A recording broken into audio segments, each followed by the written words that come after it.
ഉഴവൂരിൽ democratic action കമ്മിറ്റിയുടെ നേതൃത്വത്തിൽ അഖില കേരള വടംവലി മത്സരം സംഘടിപ്പിച്ചു. ഉഴവൂർ പഞ്ചായത്തിലെ 13 വാർഡുകളിൽ നിന്നുമുള്ള ക്യാൻസർ രോഗികൾക്ക് ചികിത്സാ സഹായം നൽകുന്നതിനും കായിക താരങ്ങളെയും 60 വയസ്സിന് മുകളിൽ പ്രായമുള്ള തൊഴിലുറപ്പ് തൊഴിലാളികളെയും കർഷകരെയും ആദരിക്കുന്നതിനും വേണ്ടിയാണ് കായിക പ്രേമികൾക്ക് മാനസികോല്ലാസം നൽകുന്ന വടംവലി മത്സരം സംഘടിപ്പിച്ചത്.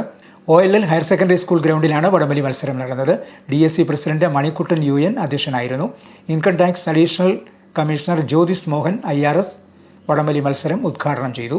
പാലിയേറ്റീവ് സേവന രംഗത്ത് രാഷ്ട്രപതിയുടെ അവാർഡ് നേടിയ ഷീല റാണി വടംവലി ഫ്ളാഗ് ഓഫ് ചെയ്തു. കേരള പോലീസ് സേനയിലെ കായിക താരം ബിനോയ് തോമസ്, ISRO ശാസ്ത്രജ്ഞൻ അനൂപ് V എന്നിവർ ആശംസകൾ അർപ്പിച്ചു.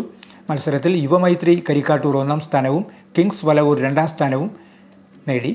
3ാം സ്ഥാനം ഫ്രണ്ട്സ് പള്ളിക്കത്തോടും 4ാം സമ്മാനം യുവധാര പൊൻകുന്നവും കരസ്ഥമാക്കി. കയ്യടി താളങ്ങളുടെ അകമ്പടിയാൽ ഉഴവൂരിന്റെ ഉശിരൻ പോരാട്ട ഭൂമികയിൽ ഉശിരോടെ കയ്യടിക്കുന്ന കാണിക പ്രേമികളുടെ കലിതുള്ളി അടങ്ങാത്ത പോരാട്ട വീര്യത്തെ പിടിച്ചു കെട്ടിയും ചെറുത്തു നിൽപ്പിന്റെ തോൽവി സൂചകത്തിലേക്ക് നടന്നു കയറുന്നു.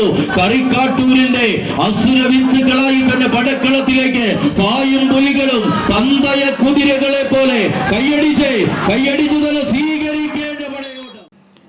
KM തങ്കച്ചൻ സമ്മാന വിതരണം നിർവഹിച്ചു.